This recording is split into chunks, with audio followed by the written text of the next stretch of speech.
اعوذ باللہ من الشیطان الرجیم بسم اللہ الرحمن الرحیم اللہم صلی علی سیدنا و مولانا محمد وعلی آلہ وصحبہ وبارک وسلم وصلی علیہ۔ کل کی طرح آج بھی ہم کچھ پریزنٹیشنز جو ہیں وہ لیں گے، ان کے اوپر کچھ آپ کو جو بھی کمنٹس ہیں وہ ہم براہ راست یہیں پر دیں گے، اور اس کے بعد پھر انشاءاللہ ہمارا پریکٹس سیشن شروع ہو جائے گا، جس میں سر علامہ محمد سرفراز قادری صاحب تشریف لے آئیں گے، اور آپ اپنا فیڈ بیک چیٹ کے اندر جو ہے وہ اپنا دیتے رہیں اور اپنی موجودگی کا احساس دلاتے رہیں کہ آپ تک آواز پہنچ رہی ہے، آپ اس نشست کے اندر، اس کلاس کے اندر موجود ہیں۔ کچھ چیزیں جو سر نے حکم فرمائی ہیں جو میرے ذمے ہیں، میں وہ آپ کے گوش گزار کرتا چلوں، پھر اس کے بعد ہم اپنے پریکٹس سیشن کی طرف چلتے ہیں۔ جو چیزیں پچھلے دنوں کے اندر سر نے ڈسکس کی ہیں، سر محمود مسعود قادری صاحب نے، اسی ٹاپک کو اور انہی چیزوں کو میں کچھ دہراتے ہوئے آگے لے کر کے چلنا چاہوں گا، اور جو آپ نے مجھے حکم فرمایا ہے، کیونکہ ہماری اس نشست کے اندر بہت سے کثیر طلباء موجود ہیں، اسٹوڈنٹس ہیں، اور کچھ اس میں علماء اور خطباء بھی ہیں۔ ان کے لیے گو کہ وہ پہلے سے خطاب کرتے ہیں، لیکن انہیں یقیناً یہاں آ کر کے اس نشست میں پتہ چل رہا ہوگا اور وہ دیکھ رہے ہوں گے کہ چیزیں کتنی مختلف ہو جاتی ہیں جب ہم ان کو سیکھتے ہیں۔ تو اسی طرح جو ہمارے طلباء ہیں، اسٹوڈنٹس ہیں، کالج لیول پر ہیں، اسکول لیول پر ہیں، یونیورسٹی لیول پر ہیں، تو جب انہیں، اور یا جو عمومی طور پر جو ہمارے معاشرے کے جو افراد ہیں، ہم میں سے جب کسی کو بھی خطاب یا گفتگو کے لیے بلایا جائے تو ہمارے لیے وہ ایک بڑا مشکل مرحلہ ہوتا ہے، اور ہماری یہ بڑی خواہش ہوتی ہے کہ ہمیں کبھی گفتگو اور کلام کرنے کے لیے نہ کہا جائے۔ وہ ایک ہیزیٹیشن ہوتی ہے، لیک آف کانفیڈنس ہوتا ہے، ہم حوصلہ اتنا پیدا نہیں کر پا رہے ہوتے، اور ہماری ٹانگیں کانپنا شروع ہو جاتی ہیں، پسینے آنا شروع ہو جاتے ہیں۔ اب اس کی بنیادی وجہ کیا ہو سکتی ہے کہ ہمارے ساتھ یہ معاملات کیوں پیش آتے ہیں، اور ہم یہ لیک آف کانفیڈنس کیوں ہوتا ہے، اور ہم گفتگو کرنے سے گھبراتے کیوں ہیں اور اوائڈ کیوں کرتے ہیں اس بات کو۔ خصوصاً جب یونیورسٹی میں ہم اسٹوڈنٹس ہیں تو وہاں پر اسٹوڈنٹس کو جب پریزنٹیشن کے لیے بلایا جاتا ہے تو ان میں سے اکثر جو ہیں وہ یا تو اوائڈ کرتے ہیں کہ نہ بلایا جائے، اور اگر بلایا جا رہا ہو تو ہماری خواہش یہ ہوتی ہے بحیثیت اسٹوڈنٹ کہ ہمیں پہلے نہ بلایا جائے، ہم سے پہلے کسی اور کو بلا لیا جائے۔ یہ جو چند چیزیں ہیں جن کی طرف میں نے نشاندہی کی ہے، تو ان کو کیسے اوور کم کیا جائے، ان کے اوپر کیسے قابو پایا جا سکتا ہے۔ سب سے پہلے بنیادی چیز جو ہمیں سمجھ لینی چاہیے وہ یہ ہے کہ یہ ہوتا کیوں ہے۔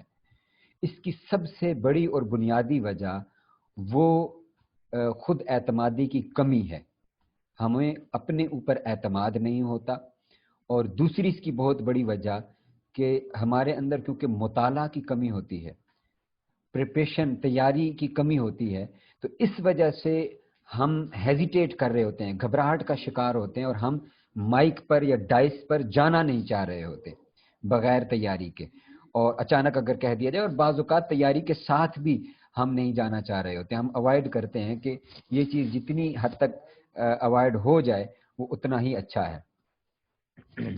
تو اس کو کیسے اوور کم کیا جائے، اس کی سب سے ایک جو پریکٹس ہے وہ کیا ہے کہ اپنے اوپر اعتماد پیدا کرنا، اور اپنا سیلف کانفیڈنس بلڈ کرنا، اپنی ذات کے اوپر اعتماد جو ہے وہ بحال کرنا۔ جب ہمارا اپنے اوپر اعتماد بحال ہو جاتا ہے تو پھر ہم گھبراہٹ کا شکار نہیں ہوتے، پھر وہ پسینے نہیں چھوٹتے۔ اب اعتماد بحال کیسے کیا جائے، اس کا ایک، وہاں سے میں فرسٹ سٹیپ سے اس کو لے کر کے چل رہا ہوں، وہ کیا ہے کہ سب سے پہلی چیز اپنے اندر یہ پیدا کر لیں کہ یس آئی کین ڈو اٹ، میں یہ کر سکتا ہوں۔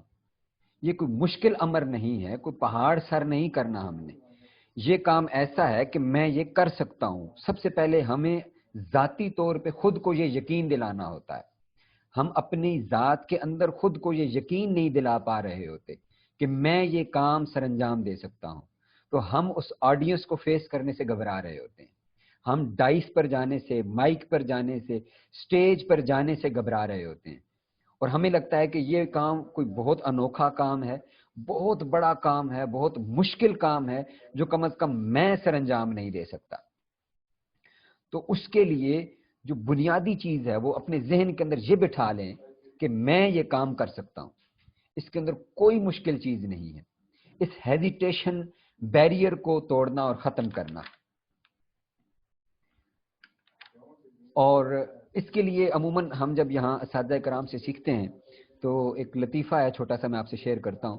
مولا نصیر الدین کا ہے کہ وہ ان کے بارے میں کہا جاتا ہے کہ ان کو بھی ایسے ہی کہا گیا، دعوت دی گئی، اور یا انہیں کہا جاتا تھا کہ آپ آ کر کے گفتگو نہیں کرتے، مجمع سے خطاب نہیں کرتے. تو وہ بھی اسی طرح بات کو ٹال دیا کرتے تھے، وہ نہیں مانتے تھے بات کو. تو انہوں نے جب کسی سے کہا کہ مجھے اس کا کوئی طریقہ بتائیں کہ میں یہ اعتماد جو ہے یہ کیسے بحال کروں، انہوں نے کہا جی کہ آپ یہ جو گوبھی کا ایک کھیت ہے یہاں جائیں اور یہ گوبھی کو سمجھیں کہ یہ مجمع لگا ہوا ہے اور ان سے گفتگو کرنا آپ شروع کریں، ان سے گفتگو سٹارٹ کریں. تو وہ جتنے بھی دن وہاں پر ہفتہ بھر جاتے رہے، ان سے گفتگو کرتے رہے. بالآخر کچھ دن بعد جب انہیں کہا گیا کہ جی اب آپ کی اچھی خاصی پریکٹس ہوگی، اب آپ تشریف لائیں اور اس مجمع سے خطاب کریں، تو انہوں نے پھر وہی بات کی. وہ ہیزیٹیشن تھی، گھبراہٹ ان پر طاری تھی. تو انہوں نے کہا جی کہ نہیں، گوبھی گوبھی ہی ہوتی ہے اور بندے بندے ہی ہوتے ہیں. تو یہ حقیقت ہے کہ وہ یقیناً گوبھی جو ہے وہ بندے اور بندے گوبھی نہیں ہو سکتے، لیکن یقین جانیے کہ ہم وہ جو جتنے قدم ہمارے اس ڈائس سے دور ہوتے ہیں صرف اتنا ہی لمحہ یہ مشکل ہوتا ہے.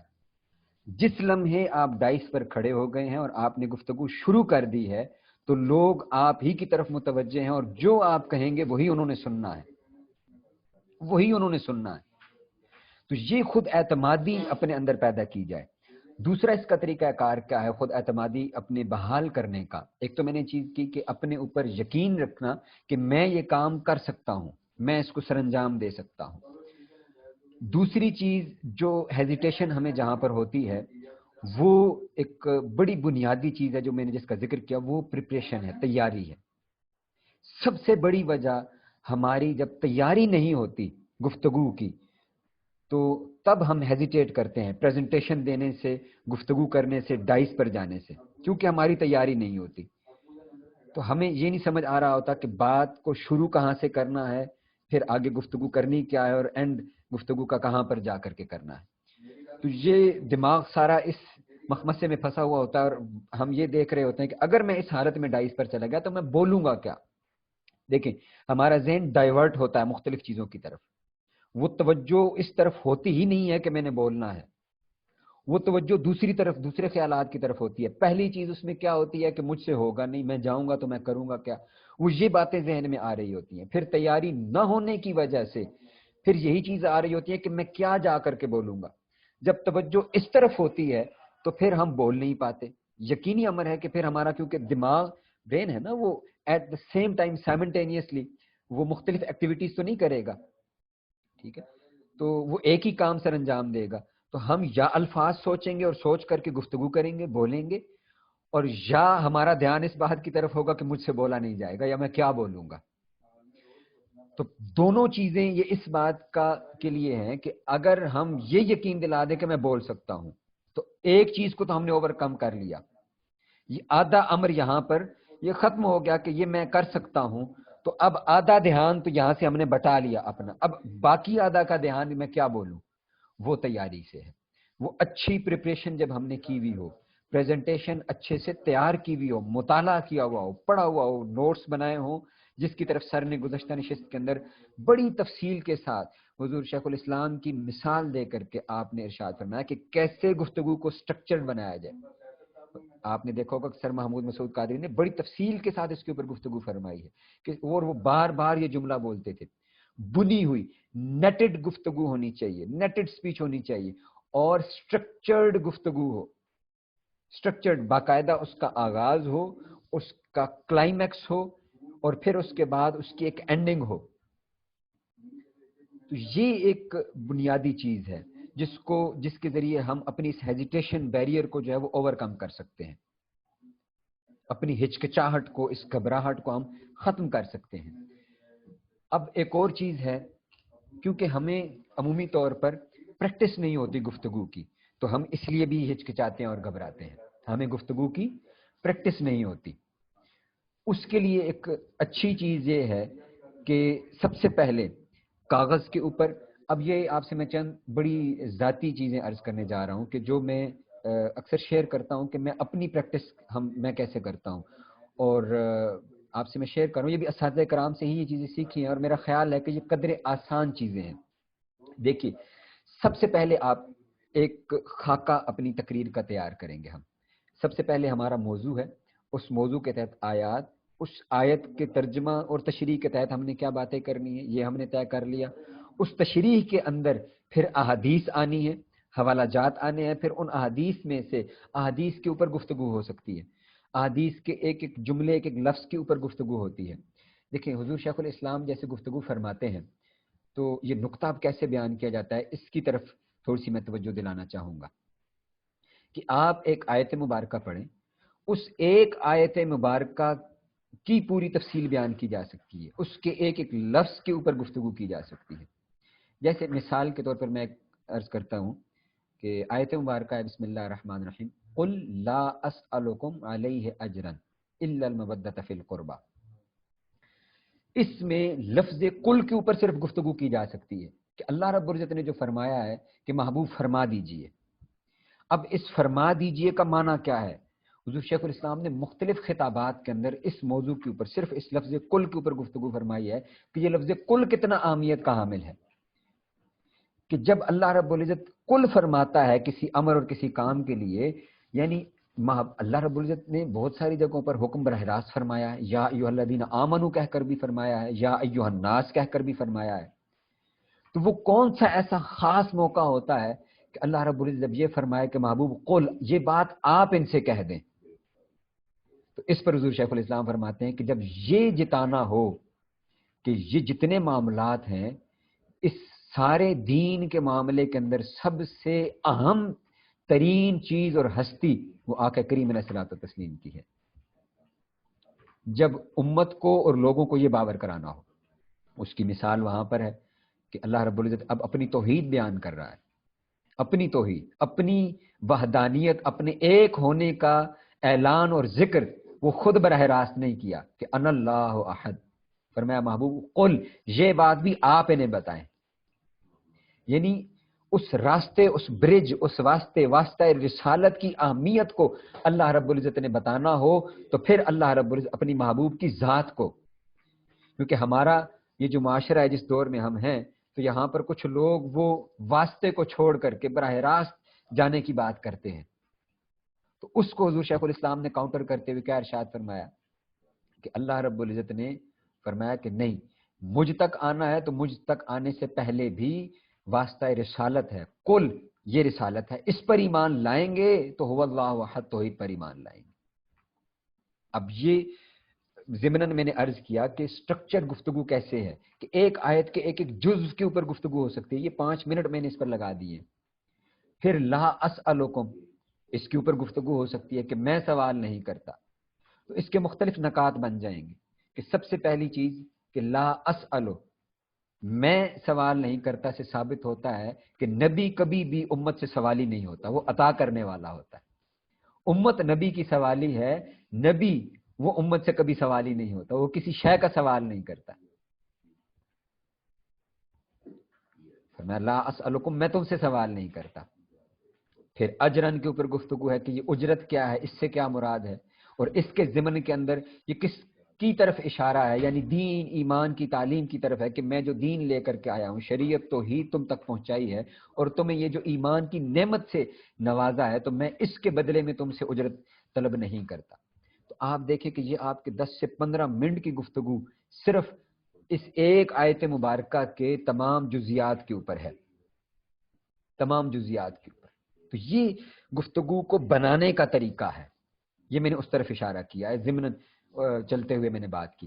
تو بات میں یہ کر رہا تھا کہ ہم پریکٹس اب کرنی ہے تو کیسے کرنی ہے۔ تو سب سے پہلے ہمارا موضوع تھا، موضوع کے تحت آیات تھی، آیت کے اوپر میں نے گفتگو بتائی کہ آپ نے صرف آیت کے اوپر گفتگو کیسے کرنی ہے، ٹھیک ہے۔ اب یہ آیت ہو گئی، اسی آیت مبارکہ کے اوپر اب احادیث لانی ہے کہ ہم نے یہ بات تو کہہ دی کہ الا المودۃ فی القربى، اب الا، لفظ الا کے اوپر گفتگو ہو سکتی ہے کہ حرف استثناء اگر آیت کے اندر لا اور الا اکٹھے آ جائیں، یعنی پہلے نفی ہو اور پھر اسی آیت مبارکہ کے اندر الا آ جائے تو یہ وجوب کا معنی دیتا ہے. یہ اب لغت کی اور فصاحت و بلاغت کی گو کے باتیں ہیں. تو یہ چیزیں اس طرح یہ ہم نے ڈسکشن کر لی اس حوالے سے. اب اس کے اوپر ہم نے کہنا ہے کہ احادیث بیان کرنی ہے. تو یہیں سے ہم نے کنیکٹ کیا اس کو احادیث کے ساتھ کہ اس سے مراد آقا علیہ السلام کی اہل بیت ہیں. اور یہ بات آقا علیہ السلام نے خود ارشاد فرمائی ہے کہ حضرت عبداللہ بن عباس اور دیگر صحابہ کرام سے مروی ہے کہ انہوں نے پوچھا کہ من قرابتوں کا ہاؤلائے وجبت لہم مودتی، کہ یہ کون لوگ ہیں کہ جن کی مودت ہم پر واجب کر دی گئی ہے، جن کی مودت ہم پر واجب کر دی. یہ حدیث مبارکہ سے ہے کہ مودت واجب ہے. تو یہ دیکھیں ایک ایک نقطے کے اوپر گفتگو، پھر احادیث اسی کے ساتھ جڑتی چلی گئی. تو ہم نے اب گفتگو کا آغاز کیا، احادیث ہو گئیں، آیات ہو گئیں، اس کے ساتھ ہم نے جوڑ کر کے بیان کر لی. اب جب یہ گفتگو نکات کے ساتھ تیار ہو جائے تو ایک دفعہ مبتدی کے لیے میں یہ بات کر رہا ہوں.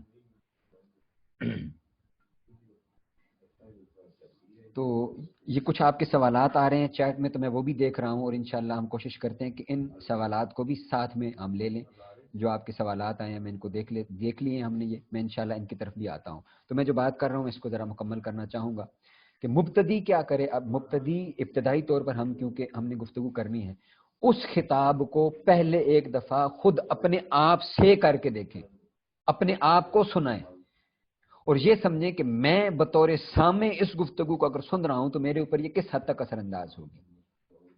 چاہے وہ خطاب دینی خطاب ہو. اچھا، لفظ خطاب اگر ہم بول رہے ہیں نا تو اس سے مراد وہ خطاب نہیں ہے کہ جو مولوی حضرات خطیب حضرات بیٹھ کر کے کر رہے ہیں، تو صرف وہی مراد نہیں ہے. اس سے مراد ہر طرح کی گفتگو ہے. اس سے مراد وہ یونیورسٹی پریزنٹیشن بھی ہو سکتی ہے، اس کے لیے لفظ اردو اور عربی کا خطاب بولا جاتا ہے. ٹھیک ہے، تو اس سے پریزنٹیشن بھی مراد ہو سکتی ہے، اس سے وہ خطاب بھی مراد ہو سکتا ہے، اس سے آپ کا لیکچر بھی مراد ہو سکتا ہے، اس سے آپ کا بطور اسکالر کہیں پر چند لمحوں کی گفتگو بھی مراد ہو سکتی ہے.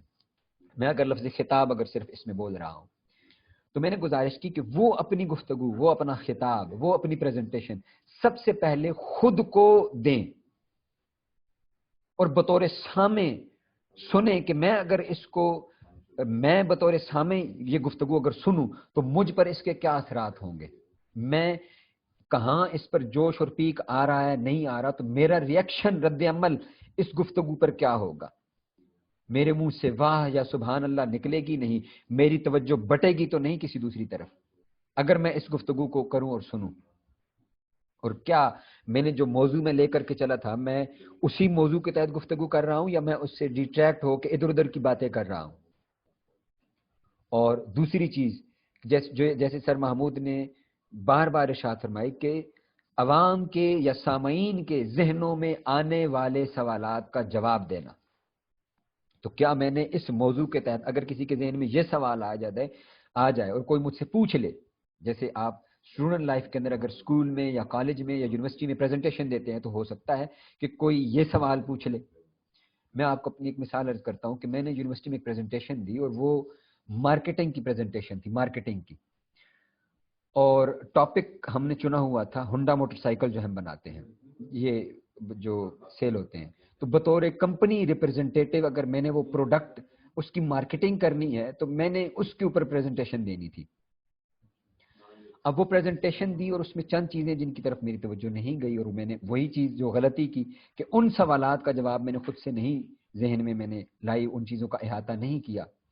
تو آڈینس میں سے سب سے پہلا سوال تھا کہ جی آپ نے یہ پروڈکٹ کا تعارف کروایا ہے ہونڈا CD70 اور CG125، تو یہ لفظ سی ڈی اور سی جی کا کیا معنی ہے، اس کی تو تفصیل آپ نے بیان ہی نہیں کی. نہ میں نے بیان کی اور نہ میں نے ان کی تیاری کی ہوئی تھی. تو میں خاموشی کے ساتھ ان کا چہرہ انور ہی دیکھ رہا تھا، پورے تمام سامعین کا اور پوری کلاس کا، کیونکہ میں نے ان کی تیاری ہی نہیں کی کہ یہ سوال بھی پوچھا جا سکتا ہے اور یہ یقیناً پوچھا جانا چاہیے. اور اسی لمحے مجھے اس بات کا ہوا کہ احساس ہوا کہ یہ پوچھا جانے والا سوال تھا. اب ایک چیز تو یہ ہے کہ خود سے ہم نے کرنا ہے اور خود کو سنانا ہے، اور ایک چیز جو میں نے کہا کہ میں ایک ذاتی پریکٹس آپ سے عرض کرنے جا رہا ہوں، وہ ہے اپنے تصورات اور خیالات میں امیجنری گفتگو کریں آپ.